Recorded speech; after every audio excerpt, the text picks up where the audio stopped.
가운데 우리가 분류하면 옥중서신이라는 것이 있습니다.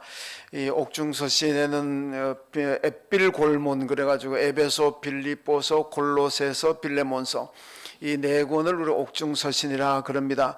바울이 로마 감옥에서 썼다고 해서 옥중서신이라 그렇게 이름을 붙였습니다. 오늘 본문이 기록된 이 골로새서는 바로 옥중서신에 속합니다. 바울이 로마 감옥에 있으면서 골로새 교회에 편지한 내용이 바로 그 골로새입니다. 이 골로새 교회 설립자는 에바브라라고 하는 사람인데, 이 에바브라는 골로새 출신이고 또 바울을 통해서 예수를 믿었고 나중에 이제 믿음이 성장해서 골로새 교회를 세웠습니다. 바울이 이 에바브라를 골로새 1장에 이렇게 소개하고 있습니다. 너희를 위한 신실한 일꾼이요 성령 안에서 너희 사랑을 우리에게 알린 자니라 이렇게 말씀합니다. 그러니까 이 에바브라라는 사람은 신실한 일꾼이다. 그리고 정말로 사랑도 많고, 그리고 바울에게 여러 가지 골로새 교회 소식을 전해주는 사람이다. 그러니까 바울 자기의 사도 바울 입장에서는 동력자라는 그런 의미를 가지고 있습니다. 하여튼 바울은 이 골로새 교회의 설립자는 아니지만은 에바브라를 통해서 골로새 교회의 상황을 알고 듣고 그리고 거기에 맞게 이제 편지한 것이 바로 이 골로새서입니다. 왜 골로새 교회에 편지를 하게 되느냐? 골로새 교회 안에 이단이 들어왔다는 겁니다. 초대교회 안에는 오늘날도 마찬가지입니다만은 이단자들이 좌우자 많이 침입을 합니다. 그래서 골로새 교회도 이단이 들어와서 교회가 흔들리고 교인들의 믿음이 흔들리다 보니까 바울이 편지에서 그들의 믿음을 굳건히 세우려고 하는 그런 의도를 가지고 편지를 합니다. 근데 골로새 교회에 들어왔던 이단이 어떤 이단이냐면은 이게 영지주의라고 하는 이단입니다. 나스틱이라는 이단인데 이 사람들이 혹할 수 있는 이단입니다. 왜 그러냐면은 이 영지주의의 그 핵심은 그겁니다. 영과 육을 완전히 분리해 버립니다. 그래서 예수 믿고 구원받는 것은 영이다. 영만 예수 믿으면 우리가 구원받고 천국 간다. 그 다음에 육이라는 것은 아무렇게나 살아도 상관없다는 겁니다. 육신은 가서 무슨 짓을 하고 살아든, 도둑질을 하든 사람을 죽이든 음란한 짓을 하든 육은 상관없다는 거예요. 그냥 영만 예수 믿으면은 구원받는 것이기 때문에 육은 상관없다. 그러니까 이게 교회 안에서 안 그래도 이 말씀을 떠난 생활 여러 가지 나쁜 짓 하고 사는 사람들이 양심의 가책도 되고 아이고 이러다가 하나님 앞에 벌 받으면 어떻게 하나 이런 걱정도 하는데 영주지가 딱 돌아가지고 그거 해도 괜찮다. 영만 예수 믿으면 된다 이러니까 그 사람들 얼마나 혹하겠습니까? 평소에 여러 가지 양심에 거슬리는 삶을 살고 말씀에 위배되는 삶을 살고 이런 것 때문에 하나님께 벌 받으면 어떻게 하나, 하나님 날 정말 이러다가 나가 지옥 가는 거 아닌가 이렇게 걱정하는 사람들에게 있어서는 이게 복음 아닙니까? 이 소식이잖아요.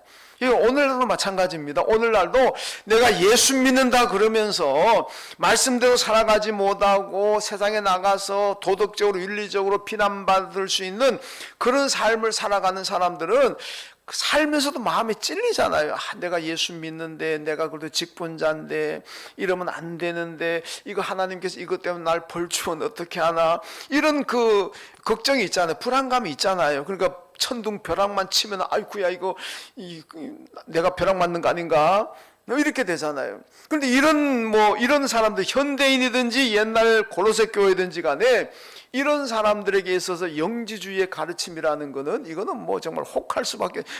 됐구나 이제 영지주의대로 그냥 나는 영은 예수 믿어 구원 받아 됐으니까 내 육신이야 아직 어떻게 살든지 내가 마음대로 살아도 괜찮다. 완전히 해방된 듯한 느낌을 가지고 살아갈 수가 있다는 겁니다. 그러니까 이게 복음이 아니잖아요. 이게 성경이 아니잖아요.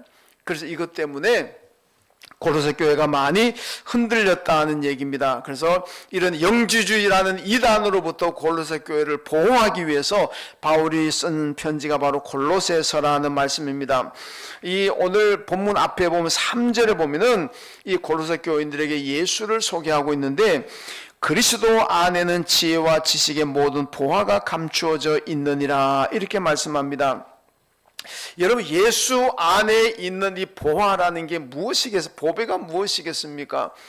예수 안에 구원이 있고, 예수 안에 영생이 있고, 예수 안에 천국이 있습니다.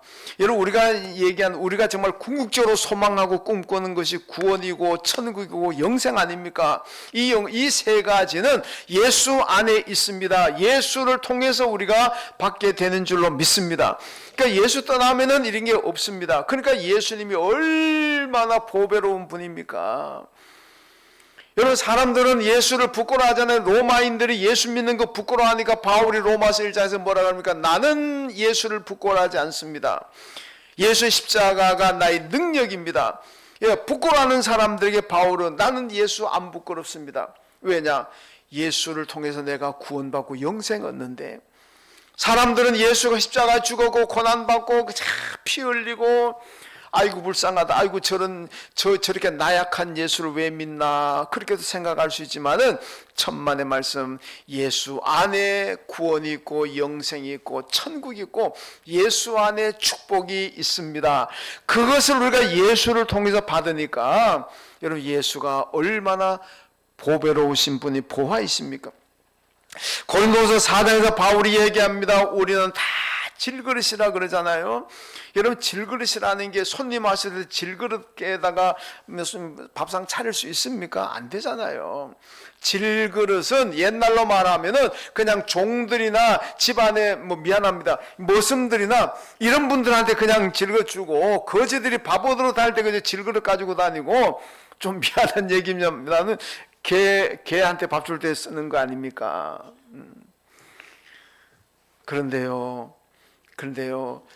이 바울이 우리가 바로 질그릇이라는 게 이 천한 그릇이라는 얘기입니다. 우리가 다 질그릇 같은 인생이다. 그런데 우린 다릅니다. 왜? 우린 귀합니다. 왜 귀하냐? 비록 나는 질그릇 같은 인생이지만은 내 안에 예수가 계시기 때문에 보화라는 겁니다. 그래서 성도를 보배롭다 그러잖아요. 왜 보배로우냐? 보배로운 교회 다닌다고 해서 보배로운 성도가 아니고, 또 보배로운 교회 간다 그러지 마시고, 여러분, 내 안에 예수 그리스도가 계시기 때문에 우리가 보배이고 보화인 줄로 믿습니다. 여러분, 예수가 내 안에 계시기도 내가 보배인데, 우리는 하나님의 자녀잖아요. 하나님의 자녀의 가치가 있습니다. 여러분, 5만 원짜리 지폐가 있잖아요. 5만 원짜리 지폐는 신건 바닥바닥한 것도 5만 원이고, 구겨지고 때묻고 냄새나고 찢어진 것도 5만 원이고, 가치가 같습니까? 다릅니까? 아까 일부 때는 로맨 차인데 정답 얘기하던데, 여러분들은 아주 바닥바닥한 거하고 더럽고 찢어진 5만하고 가치가 같습니까? 틀립니까? 역시 우리 성가대는 다 똑똑합니다. 가치가 같습니다. 바닥바닥한 거 가지고 가도 5만 원어치밖에 못 사는 거고, 찢어지고 더러운 것 가지고 가도 그것도 5만 원입니다. 가치는 똑같아요. 여러분, 우리 성도들이 살다 보면은 대단한 세상이 볼 때 대단하게 산다는 사람도 있을 수가 있고, 내가 예수 믿지만은 아프고 힘들고 고난받고 상처받고 찢어지고 고통이 있고 이렇게 살아갈 수도 있습니다. 그런다고 해서 가치가 다르겠습니까? 아닙니다. 똑같습니다. 하나님의 자녀라는 가치는 똑같습니다. 세상 말로 잘 나가는 사람이나 세상 말로 잘 나가지 못하는 사람이나, 여러분, 예수가 다 내 안에 있기 때문에 하나님 보시는 가치가 똑같은 줄로 믿습니다. 그러니까 어렵다고 낙심 마시고, 어렵다고 절망하지 마시고, 여러분, 돈이 5만 원짜리가 새 것이나 구겨진 것이나 가치가 똑같은 것처럼 우리는 하나님의 자녀의 가치가 똑같습니다. 여러분, 애굽으로 들어가게 되면요, 바로 왕은 태양신의 아들이잖아요. 신의 아들입니다. 태어날 때 벌써 차이가 납니다. 왕은 신의 아들, 신입니다. 일반 백성하고 완전히 다릅니다. 여러분, 우리는 다 신의 아들인 줄로 믿습니다. 하나님 자녀인데 하나님의 자녀잖아요. 하나님의 자녀이기 때문에 하나님의 자녀의 가치가 있습니다. 아무리 힘들고 내가 어렵게 살다고 할지라도 하나님의 자녀의 가치는 똑같습니다. 그러니까 우리는 실망할 것도 없고 낙심할 것도 없습니다. 자, 오늘 본문에 보면은 그리스도 예수를 주로 받은 성도들의 삶을 얘기하는데 6절의 말씀 보니까 너희가 그리스도 예수를 주로 받았으니 이렇게 말씀합니다. 이 말씀 속에 주님의 세 가지 호칭이 나옵니다. 그리스도 예수 주가 나옵니다. 잘 안 쓰는 표현이 여기 나와 있습니다. 이걸 그대로 얘기하면요, 그리스도라는 건 뭐냐? 메시아, 우리 구원자라는 얘기입니다. 예수는 그분의 세상의 이름입니다. 사람이 태어나면 다 이름을 가지잖아요. 저도 태어나면서 권오선이라는 이름을 가졌습니다. 예수는 바로 그 이름입니다. 그래서 예수라는 이름을 가진 분이 우리의 그리스도라는 얘기입니다. 그래서 그리스도 예수를 주로 받았다. 주라는 얘기는 여러분 헬라어에서 큐리오스라고 씁니다. 큐리오스라는 말은 주인이라는 뜻입니다. 예. 로마 황제를 큐리오스라 그럽니다. 그건 무슨 의미냐? 로마 제국 안에 속한 모든 사람들의 주인은 황제라는 겁니다. 황제가 로마 제국 그 사람의 생명이고 뭐가 아니라 다 주인이 로마 황제입니다. 그래서 로마 황제를 큐리오스 그럽니다. 그런데요, 신약 성경 저자들이 예수님을 큐리오스라 그래 버렸습니다. 야, 이거 굉장히 위험한 일입니다. 황제를 큐리오스라 그러는데, 아니 자기들이 식민지로 통치하고 있는 유대 땅 베들레헴에 태어난 이 예수를 큐리오스라 그래 버리잖아요. 야, 이거는요 큰일 날 일입니다. 그런데도 그런 위험을 무릅쓰고 왜 성서 저자들이 예수를 큐리오스라 그럽니까? 그리스도를 예수라는 이름을 가진 분을 나의 구주 그리스도로 받은 사람들은 그 예수를 주인으로 섬기게 된다는 얘기입니다. 여러분, 노예 제도하에서 주인은요, 노예들, 머슴들, 종들의 생명까지 다 가진, 주인은요 종을 죽일 수도 있고 살릴 수도 있어요. 종의 재산이 없습니다. 다 주인의 것입니다. 그래서 그리스도 예수를 주로 받은 사람들, 이 얘기는 뭐냐? 우리의 모든 것의 주인은 예수 그리스도라는 얘기입니다. 내 생명도 주님의 것이고, 내 재능도 주님의 것이고, 내 가정도 주님의 것이고, 내 인생도 주님의 것이고, 내 것은 아무것도 없습니다. 내가 내 것이라고 생각하는 모든 것은 다 주인이 예수 그리스도인 줄로 믿습니다. 그래서 예수라는 이름을 가진 분을 그리스도로 믿는 사람들은 그 예수를 다 나의 주인으로 모셔라, 그런 얘기입니다. 다 주님의 것으로 알고 섬겨라는 말씀입니다. 그래서 예수 앞에는 내 것이 없습니다. 여러분, 그래서 예수를 나의 주인으로 믿고 살아가는 사람들 어떻게 살아야 될 것인가, 그 삶을 오늘 본문이 얘기하고 있습니다.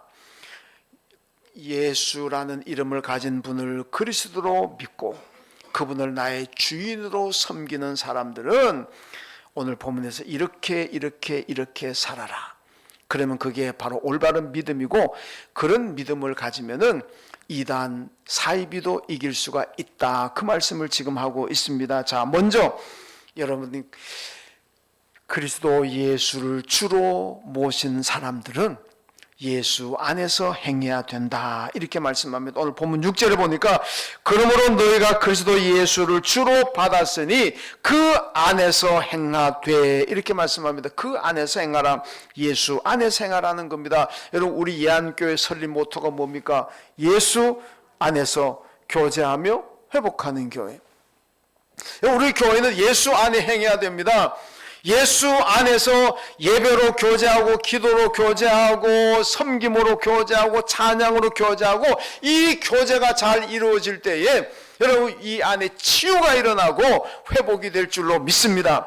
예수 안에 치유가 있고 예수 안에 회복이 있는 거예요. 예수 떠나면 아무것도 아닙니다. 요한복음 15장 예수님 뭐라 그럽니까? 너희가 나를 떠나서는 아무것도 할 수가 없다. 포도나무가 포도나무 가지가 나무에 붙어 있을 때 생명이 있고 열매를 맺지만은 그 포도나무 가지가 떨어져 나가면 그 순간에 밟히고 그냥 죽는다. 열매도 없다는 거 아니겠습니까? 여러분, 이게 바로 무슨 의미입니까? 예수를 떠나면은 우리의 생명은 죽는 겁니다. 육신의 생명은 살아있지만은 영혼의 생명은 죽습니다.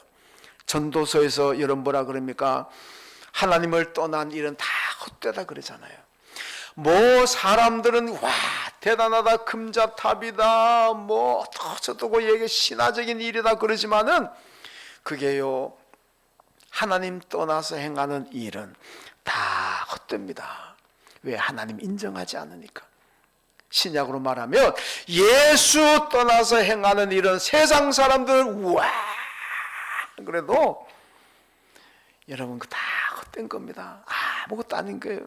하나님 인정하지 않기 때문에 아무것도 아닙니다. 너희가 나를 떠나서는 아무것도 할 수 없다는 이 말씀 뭡니까? 그건 예수 떠났기 때문에 하나님 인정을 안 합니다.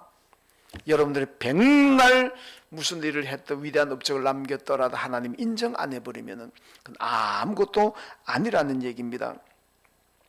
예수 안에서 행할 때 거기에 생명이 있고 열매가 있습니다.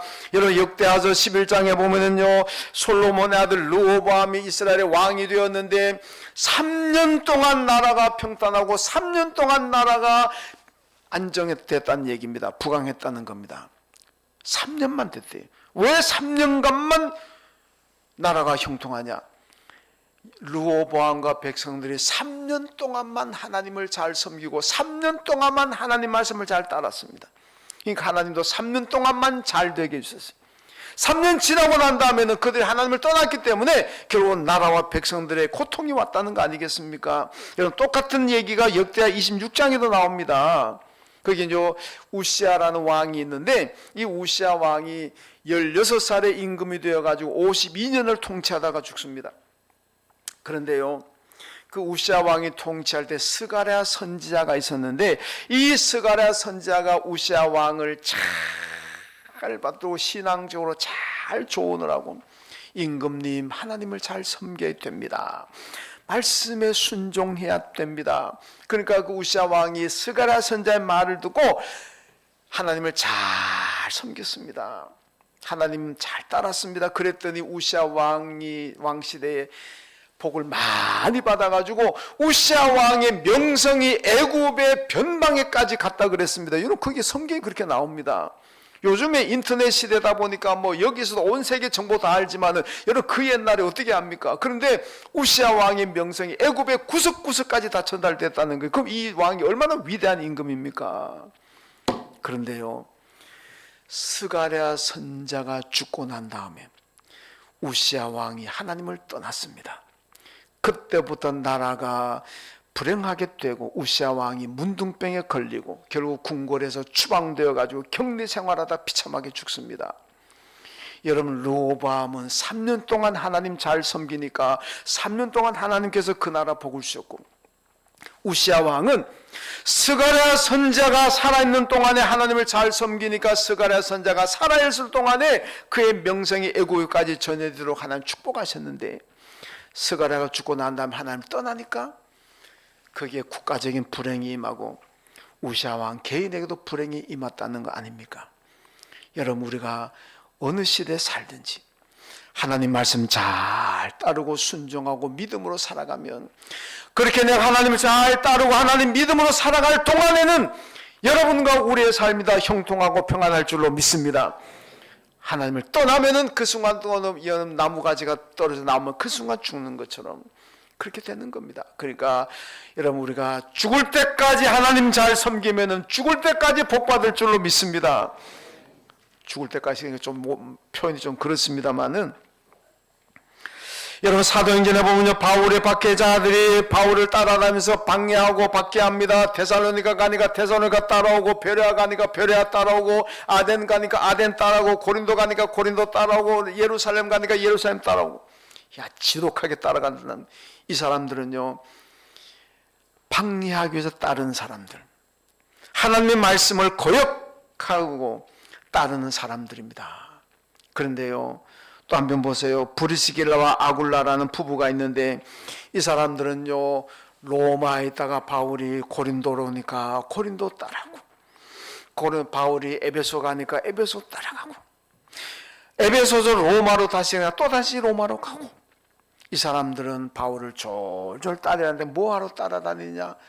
바울의 선교 협력자로. 바울아 같이 기도하고 바울과 같이 전도하고 바울의 선교에 협력하기 위해서 따른 사람들입니다. 그러니까 우리가 브리스겔로 아굴라를 존중하잖아요. 존경하잖아요. 여러분, 그리스도 예수를 주로 받은 성도들 예수 안에서 살아야 됩니다. 예수 안에서 믿음 안에서 행해야만이 그것이 하나님께 인정을 받습니다. 따르더라도 여러분 말씀에 따라야지 브리스겔 아굴라처럼 사탄이 좋아하는 대로 따르면은 그 인생 불행하게 된다는 겁니다. 말씀에 잘 따라가시고 말씀 안에서 살아가심으로 여러분에게 생명이고 평안이고 축복이 있는 삶이 되시기를 주님의 이름으로 축원합니다. 그 다음 두 번째로 예수 안에 뿌리를 박고 세움을 입으라 그랬습니다. 7절에 보니까 그 안에 뿌리를 박으며 세움을 받으라. 그리스도 예수를 주로 받은 사람들은 여러분 예수 안에 뿌리를 박고 뿌리를 내리라 그랬습니다. 나무를 심었는데 그 나무가 뿌리를 깊이 내리지 못하면 그 나무 쓰러지고 넘어지고 죽습니다. 살 수가 없어요. 그래서 나무를 옮겨 심을 때 있잖아요. 옮겨 심을 때 아파트가 들어오고 건물이 들어오고 조경할 때 보면은 이 조경사들이 나무 밑을 잘 감아와가지고 하는데, 그러고 난 다음에 심어놓고 갑니까? 아니잖아요.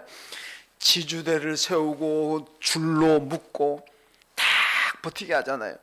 그게 1, 2년 가지고 안 됩니다. 내가 볼 때 정확히 모르겠습니다만 제가 볼 때는 거의 한 10년 가까이 그렇게 해둘 겁니다. 뿌리가 완전히 깊이 내릴 때까지 해줘야 돼요. 안 그러면은 태풍 불면은 넘어집니다. 예, 뿌리를 잘, 이런 교회에다가 뿌리를 깊이 내려야 돼요. 시편 92편에서 뭐라 그럽니까? 의인은 여호와의 집에 심겨서 흥왕하리로다, 이렇게 말씀하잖아요. 하나님의 집에 있는 교회에 깊이 깊이 심겨져야만, 깊이 깊이 뿌리를 내려야만 그래서 흥왕하게 되고 축복을 받게 될 줄로 믿습니다. 그게 예수, 여러분 교회 안에 깊이 심어지세요. 여러분 바울은요, 이단을 이기고 믿음을 지키는 길은 신앙의 뿌리를 깊이 내리는 것이라고 말씀하고 있습니다. 여러분 이스라엘 가면 지중해변에 가면, 지난번 우리 교인들도 가서 보셨잖아요. 지중해변 그 딱 차 타고 가다 보면 나무가 거의 45도로 누워 있잖아요. 지중해 바람이 세게 불어오니까 그 나무들이 거의 45도로 누워 있어요. 그래도 완전히 넘어지지 않아요. 왜? 뿌리를 깊이 받고 있으니까. 뿌리를 깊이 받고 있으면은 세찬 바람이 불어오면은 기울지언정 결코 넘어지고 부러지지 않는다는 겁니다. 그래서 뿌리를 깊이 내려야 돼요. 불신자들이나 믿음이 약한 분들이요, 예수 잘 믿는 가족 보면 뭐라 그럽니까? 대충 해라, 대충 해라. 너무 미치지 말아라. 교회 너무 깊이 들어가지 말아라. 자꾸 그런 얘기가, 여러분들이 열심히 예수 믿은 분들은 다 그런 얘기 다 들어봤을 겁니다. 주위에서, 야, 어지가, 야, 미치지 마라. 너무 깊게 들어가지 말아라. 그 집안 망한다. 그냥 적당히 대충 거리를 두고 그렇게 믿으라 그러잖아요. 왜?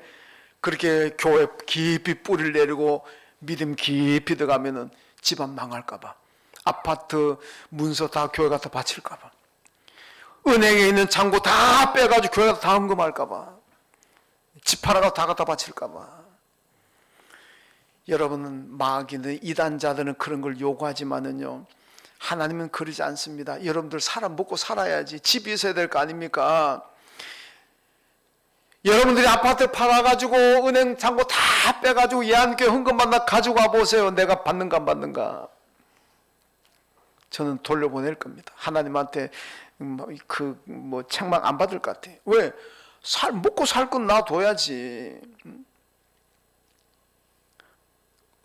못 믿겠습니까? 못 믿어 한번 다 해보세요. 아파트 다 팔고 은행 돈 다 찾아 가지고 와보세요. 제가 받는가 안 받는가 시험 한번 해보세요. 여러분, 교회는 그렇게 살 길도 없이 다 가져도록 만드는 곳 아닙니다. 그러니까 걱정하지 마시고 뿌리를 깊이 내리세요. 그래야 흔들리지 않고 넘어지지 않습니다. 누가복음 5장 예수님께서 제자들에게 깊은 데로 가서 그물을 내리라 그러잖아요. 여러분, 깊은 데로 가라는 얘기는 교회 신앙의 뿌리를 깊이 내려라는 말씀입니다. 얕은 물가에는요 고기가 없습니다. 저도 강가에 잡아봤는데, 여러분 강가에는 피레미 새끼밖에 없으면 잡아도 그 먹지도 못해요. 강에도 큰 고기 무슨 쏘가리, 통가리 뭐 이런 거 잡으려면요 깊이 가야 돼요. 깊은 물 가야 돼요. 바다도 마찬가지입니다. 원양 어선들이 큰 고기 잡아오잖아요. 이 그냥 근해에서 잡는 어선들은요, 큰 거 꽁치나 잡고 뭐 고등어나 잡고 하지, 참치 뭐 이런 거 다 원양 어선이 잡잖아요. 깊은 데 가서 잡는 겁니다. 여러분, 신앙의 깊은 경지로 들어가라는 얘기입니다. 교회의 뿌리를 깊이 내리라는 얘기입니다. 여러분, 그래야 내가 흔들리지 않고 넘어지지 않습니다. 여러분, 예수님과 교회 신앙의 뿌리를 깊이 내리셔. 그게 망하는 것이 아니라 축복입니다. 예수 그리스도를 주로 받은 성도들은 여러분, 교회에 깊이 뿌리를 내리시고 예수에게 깊이 뿌리를 내리십시오. 그러면은 넘어지지 않고 흥왕하고 거기에 축복이 넘칠 줄로 믿습니다. 세 번째로 감사함을 넘치게 하라고 말씀하면서 오늘 본문 7절에 보니까 믿음에 굳게 서서 감사함을 넘치게 하라 그럽니다. 여러분, 예수 그리스도 예수를 주로 받은 성도들은 늘 감사가 넘쳐야 됩니다. 기독교는 감사하는 종교입니다. 왜 감사의 종교냐? 기독교는 구원인관이 그렇습니다. 우리는 다른 종교로 들어가면 자기가 고행하고 수도하고 도를 닦아가지고 선행을 하고 해가지고 구원받는다 그러지만은요, 우리 기독교는 아닙니다. 구원받는데 내 공도 내 건 아무것도 없습니다. 전적으로 하나님의 은혜인 줄로 믿습니다. 전적인 하나님의 은혜예요. 내가 노력하고 내가 수고해서 구원 얻는 거 아닙니다. 내가 노력해서 천국 가는 거 아닙니다. 이거 전부가 다 하나님의 은혜고 하나님의 축복인 줄로 믿습니다. 이게 타력 구원입니다. 그러니까 우리는 늘 감사해야 돼. 찬송이 뭐라 그럽니까? 만 입이 있어도 그 입 가지고 다 하나님을 찬양할 수가 없다는 거 아닙니까? 입이 만 개라도 하나님께 다 감사할 수 없는데, 근데 우리는 입이 하나밖에 없잖아요. 어떻게 됩니까? 입이 만 개라도 다 못하는데 한 개밖에 없는 입 가지고는요, 정말 숨 넘을 때까지 찬송해도 감사해도 다 못하는 겁니다. 그러니까 불평할 시간이 없어요. 불만할 시간이 없습니다. 죽으나 사나 눈만 뜨면 그저 감사해도 모자랍니다. 왜? 우리를 그냥 예수 믿는 믿음 보시고 구원하셨으니까. 여러분, 시편 49편에 보세요. 제가 이 말씀 읽을 때마다 제가 1년에 꼭 성경을 3독은 합니다. 하루에 딱 10장씩 제가 읽습니다. 하루에 10장씩 읽으면 1년에 3독 합니다. 해보세요. 딱딱 떨어집니다. 그러면요, 제가 이 시편 49편 읽을 때마다 얼마나 감사한지 몰라요. 여러분, 49편에 뭐라고 하는지 압니까? 한 생명을 구원하기 위해서 온 세계 돈을 다 때려 모아도 한 생명 구원 못한다 그랬어요. 여러분, 세계 지금 세계 재벌들 얼마나 많습니까? 몇백 조 가진 사람들도 있고요. 애플이니 무슨 마이크로소프트니 또 뭡니까? 하여튼 세계적인 기업, 우리나라도 삼성 대체벌 아닙니까? 얼마나 돈이 많습니까? 온 세계 돈을 다 모아도 한 생명을 구원하지 못한다 그랬습니다. 그런데 저와 여러분이 구원받았잖아요. 얼마나 감사합니까? 그거 생각하면요, 우리가 늘 감사해야 돼요. 불평할 시간 없습니다. 여러분, 성도들은 내가 지금 예수 믿는 것에 대해서 감사해야 됩니다. 여러분, 내가 지금 예수 믿지 않아 얼마나 끔찍한 일입니까? 여러분, 저는 가끔 얘기합니다만 저는 우리 증조 할아버지한테 너무너무 감사해요. 왜? 증조 할아버지가 처음에 예수를 믿기 시작해가지고 우리 고향 교회를 세우셨고, 우리 할아버지가 장로로 계셨고, 우리 아버지가 목사였고, 저도 목사입니다. 제 뒤를 이어서 우리도 한 3대 목사 나왔으면 좋겠는데 아무도 목사를 안 하겠다 그러는데 참 아쉽습니다만은, 예. 여러분, 저는 우리 집안이 부자가 아닙니다. 시골에서 좀 좀 가난하다 그러면 가난하고 하여튼 그렇습니다. 아버지가 늦게까지 학교 하시느라고 하여튼 쌀이고 그 정구지라는 거 이거까지도 다 시장 갖다 팔았어요. 그리고 아버지 학비도 해드리고. 우리는 그래서 먹을 양식이 없어가지고 겨울에는요 2끼 먹었어요. 아침 늦게 먹고 저녁 일찍 먹고 밤 늦게는 배추 뿌리 깎아 먹고. 하여튼 그렇게 해가지고 어린 시절을 지냈습니다. 제가 결혼할 때 여러분 받은 거라고는 쌀 20kg인가 그거 한 자루 받고 결혼 시작해. 받은 것도 없어요. 그래도 저는 너무너무 감사한 게 우리 증조 할아버지가 예수 믿었잖아요. 제가 일부 예배 때 이 순간에 제가 너무 울어가지고 2부 때는 안 울라고 제가 결심하고 갔는데 또 눈물 나네.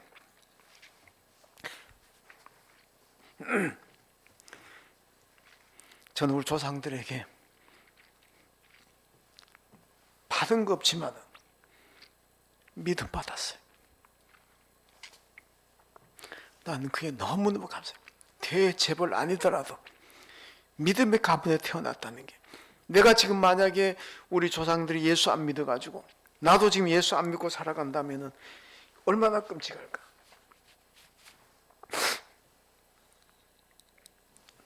생각만 해도 끔찍합니다. 여러분 지금 예수 믿고 있다는 거, 거기에 감사하십시오. 여러분 만약에 예수 안 믿고 구원도 모르고 천국도 모르고 산다면 그 인생이 얼마나 불쌍합니까? 그거 생각하면 아파도 감사하고, 내 집 아닌 곳에 살더라도 감사하고, 다 감사해야 될 줄로 믿습니다. 불평할 시간이 없어요.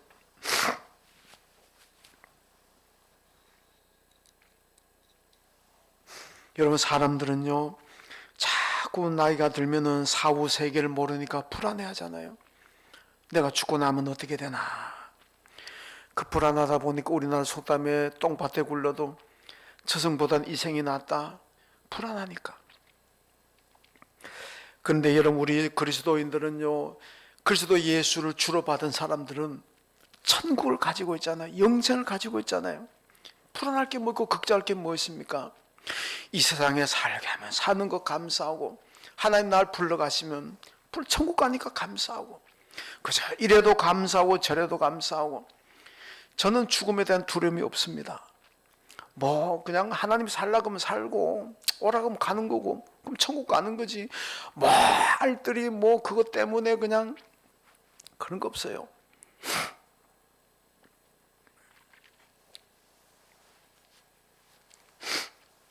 여러분 요한계시록 14장 13절에 보니까 사도 요한이 하늘에서 음성을 듣습니다. 무슨 음성을 듣느냐? 지금 이후로 주 안에서 죽는 자들은 복이 있다, 이 음성을 듣습니다. 여러분 죽음이라는 것이 복이 아니잖아요. 사람들이 죽음을 다 얼마나 슬퍼하는데. 그런데 복 있는 죽음이 있어요. 그게 뭐냐? 주 안에서 죽는 자들. 그리스도 예수를 주인으로 믿고 예수를 믿는 사람들의 죽음은 복 있는 죽음이라 그랬습니다. 왜 복 있는 죽음이냐?